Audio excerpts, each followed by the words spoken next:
Weather Service in Grand Rapids has issued a severe thunderstorm warning for western Kent County in southwestern Michigan, northeastern Ottawa County in southwestern Michigan, until 5:15 p.m. Eastern Daylight Time.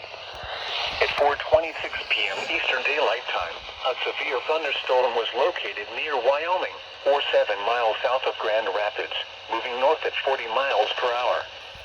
Hazard, 60 miles per hour wind gusts. Source, radar indicated.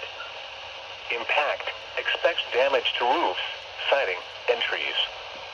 Locations impacted include Grand Rapids, Wyoming, Kentwood, Walker, Grabville, Coopersville, Sparta, Jenison, Allendale, Conklin, Wright, Sunny, Bethel, Ohio, Coffee Lake, Lamont, Comstock Park, Grand Valley, Mark, remain alert for a possible tornado. Tornadoes can develop in severe thunderstorms. 60s. If you spot it, go at once into the basement or small central room in a sturdy structure. For your protection, move to an interior room on the lowest floor of a building. Daylight.